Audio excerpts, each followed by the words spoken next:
Kami mengucap syukur Tuhan buat kasih anugerah yang Tuhan limpahkan bagi kami. Dengan kasih itu, mari ubahkan setiap kami Tuhan, sehari semakin hari segambar serupa dengan Engkau Tuhan.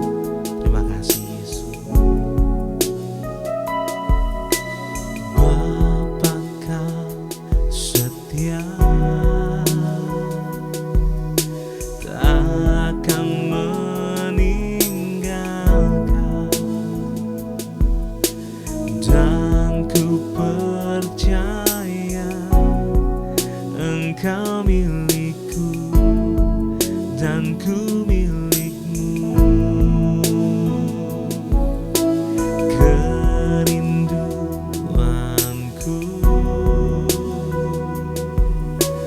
tinggikan namamu,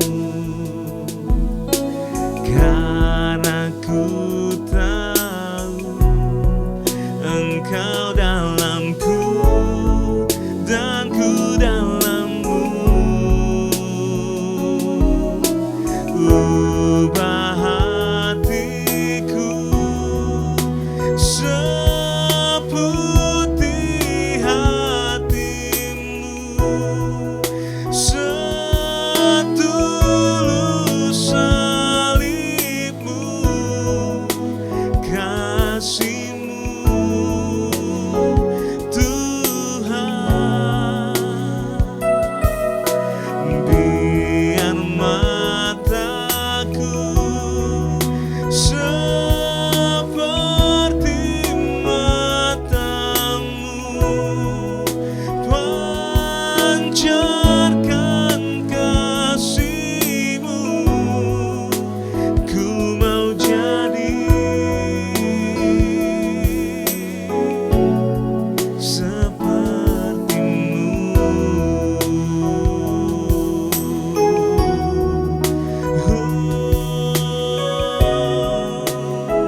Kami katakan Tuhan, ini kerinduan setiap kami Yesus. Kerinduanku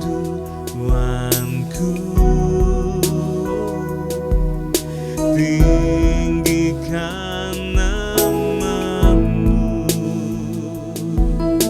karena ku tahu Engkau dalamku dan ku dalammu. Ubah hatiku seperti hatimu, setulus salibmu, kasihmu Tuhan. Biar mataku seperti matamu, pancarkan kasihmu. Ku mau jadi sepertimu.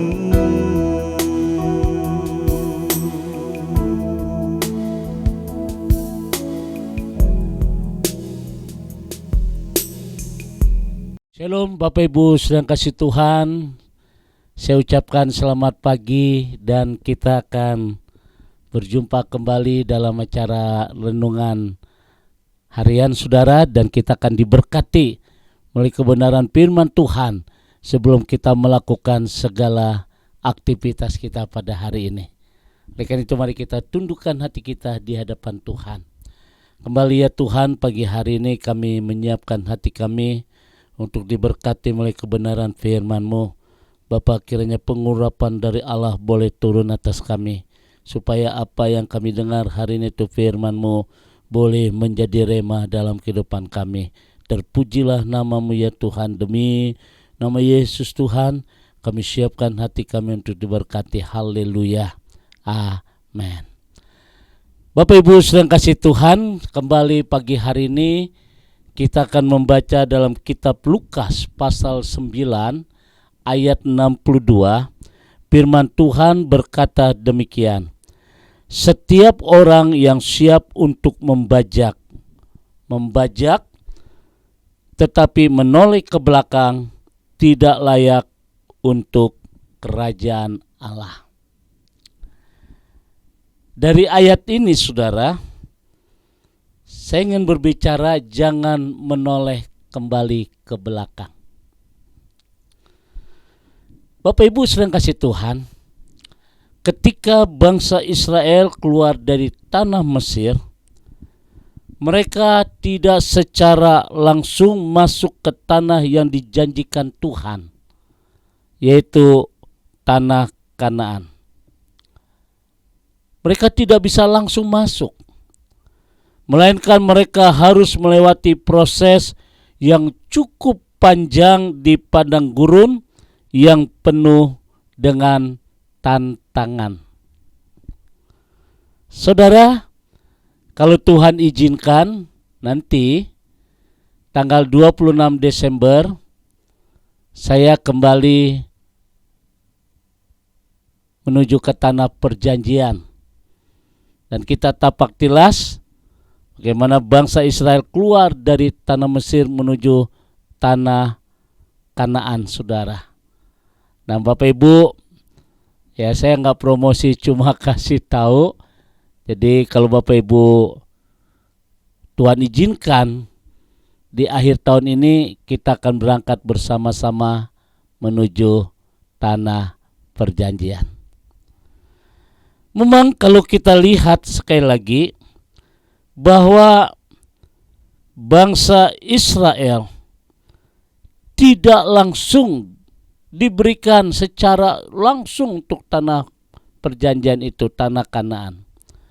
Melainkan mereka harus melewati proses yang cukup panjang di padang gurun yang penuh dengan tantangan. Nah, di dalam perjalanan ini saudara, mereka tak henti-hentinya mengeluh dan bersungut-sungut karena yang terbayangkan di pikiran mereka hanyalah masalah, hanyalah kesulitan dan penderitaan yang dirasa lebih besar dari sebelumnya. Karena itu mereka selalu teringat kepada kehidupan lama di Mesir. Memang tidak mudah melewati padang gurun.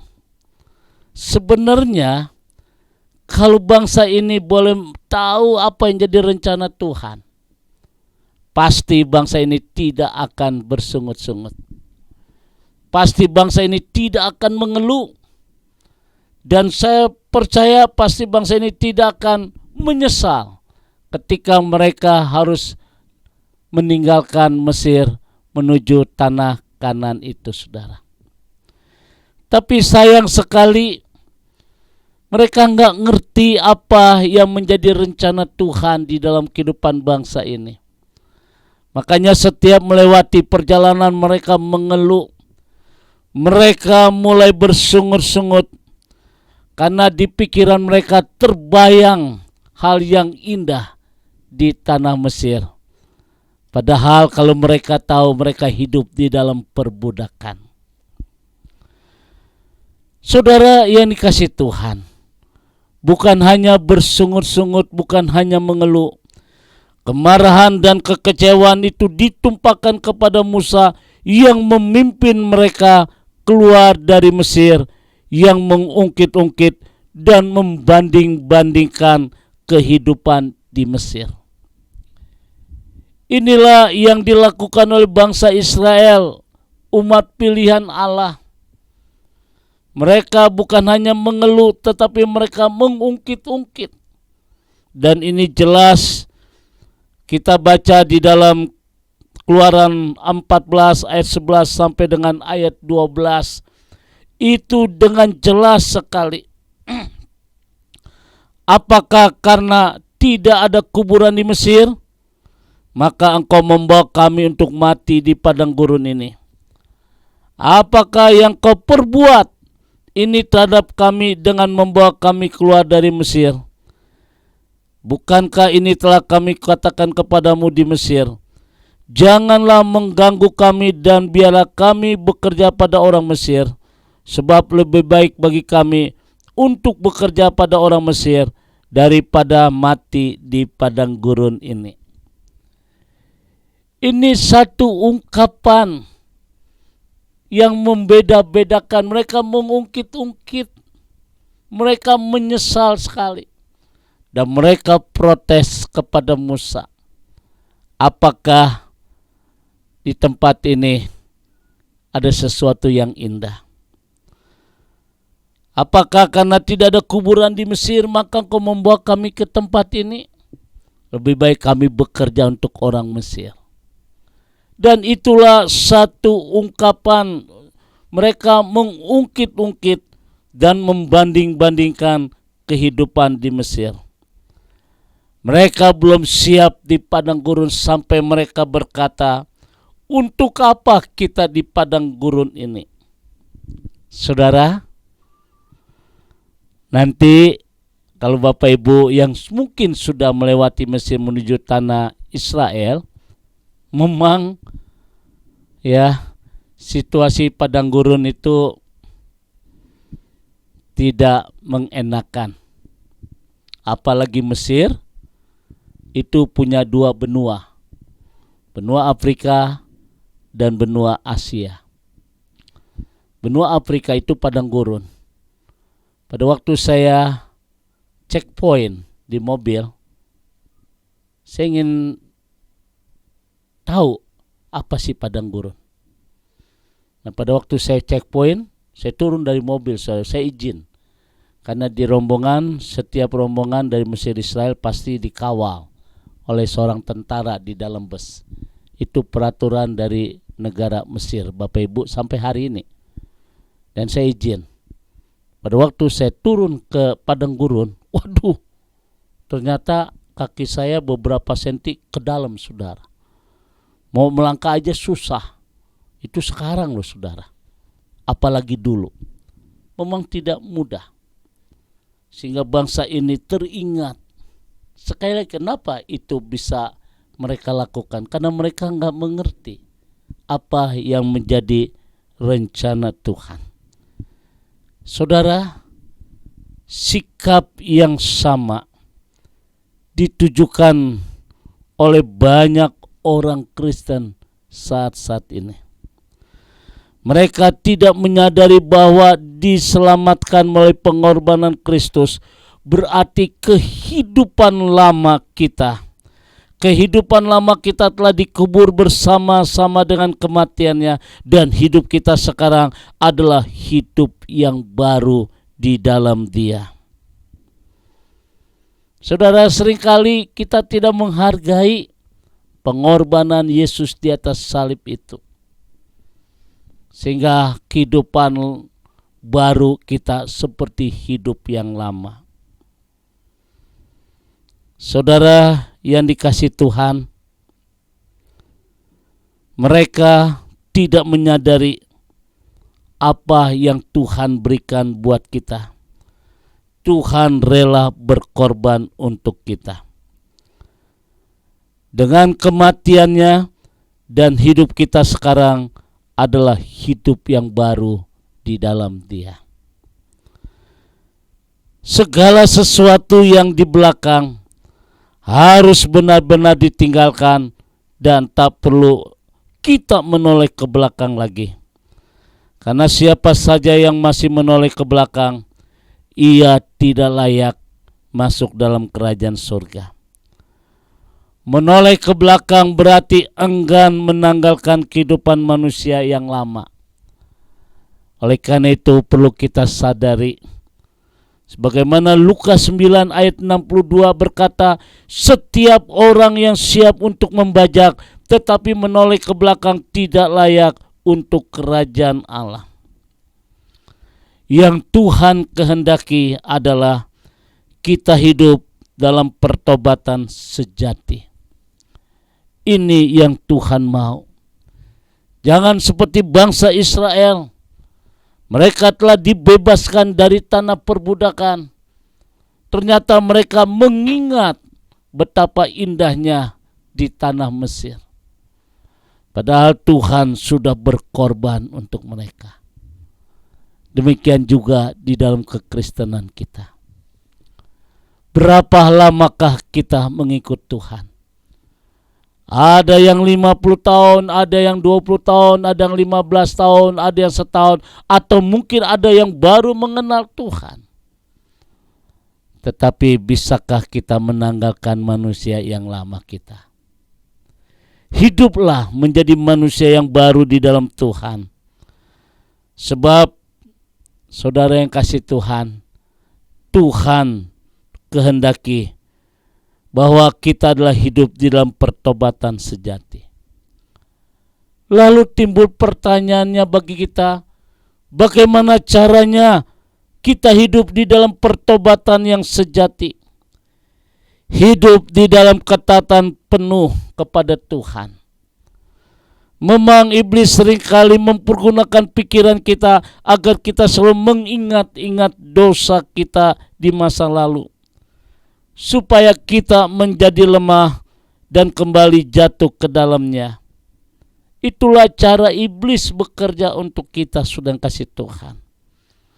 Oleh karena itu, marilah kita belajar hidup di dalam ketaatan. Rasul Paulus memberikan teladan bagaimana kita harus melupakan semua yang ada di belakang dan mengarahkan diri dengan apa yang ada di depan kita. Kiranya firman Tuhan mengingatkan kepada kita pada pagi hari ini. Tinggalkan semua dosa. Fokuslah kepada Tuhan supaya kita boleh layak masuk di dalam kerajaan-Nya. Kiranya firman Tuhan pagi hari ini boleh mengingatkan kita akan bagaimana besarnya kasih Tuhan untuk kita, menyelamatkan kita, dan Dia rela berkorban, dan kasih Tuhan begitu nyata. Lalu apa yang harus kita lakukan? Hiduplah dalam pertobatan yang sejati. Ketika kita menjalani kehidupan yang benar-benar takut akan Tuhan, maka janji firman Tuhan berkata buat kita bahwa sudah akan lihat kemuliaan Tuhan yang begitu indah, yang begitu nyata, teristimewa. Nama Bapak Ibu dan saya ada dalam kerajaan surga. Tuhan memberkati. Mari kita berdoa. Sungguh firman Tuhan pagi hari ini menjadi satu pesan yang indah dalam hidup kami, mengingatkan dalam perjalanan hidup kami, supaya kami boleh mengenakan manusia baru yang Tuhan kehendaki dalam hidup kami. Oleh karena itu ya Bapa, pada hari ini Tuhan kami percaya Tuhan memberikan kemampuan. Roh Kudus kembali mengingatkan kepada kami untuk kami senantiasa belajar hidup takut akan Tuhan, supaya kami berani tanggalkan semua dosa manusia lama kami, dan kami kembali fokus kepada kehendak Tuhan, dan akhirnya kami akan layak masuk di dalam kerajaan-Nya. Terima kasih Bapa, berkati setiap umat-Mu Tuhan, diberikan kekuatan, diberikan kesungguhan, kesiapan mental untuk kami senantiasa hidup dalam kebenaran firman Tuhan. Yang sakit Tuhan akan sembuhkan, yang lemah diberikan kekuatan dari Tuhan. Kami percaya ada terobosan-terobosan yang baru boleh Tuhan nyatakan dalam hidup kami. Terima kasih Bapa di surga, kami bersyukur pagi hari ini dalam nama Tuhan Yesus. Haleluya. Yang diberkati berkata amin. Bapak Ibu sedang kasih Tuhan, kembali saya ucapkan selamat beraktivitas. Tetap jaga kesehatan kita, ya, tetap mengikuti protokol, selalu pakai masker, dan saya percaya jadikan hari ini hari yang terindah bersama dengan Tuhan. Haleluya. Sekarang arahkan hatimu, angkat kedua tanganmu, dan terimalah berkat dari Tuhan. Kasih kemurahan, damai sejahtera, dari Allah Bapa di surga. Cinta kasih dari Tuhan kita Yesus Kristus dalam persekutuan Roh Kudus memberkati kita semua hari ini sampai Maranatha. Tuhan Yesus akan datang kembali. Yang diberkati berkata, Amin.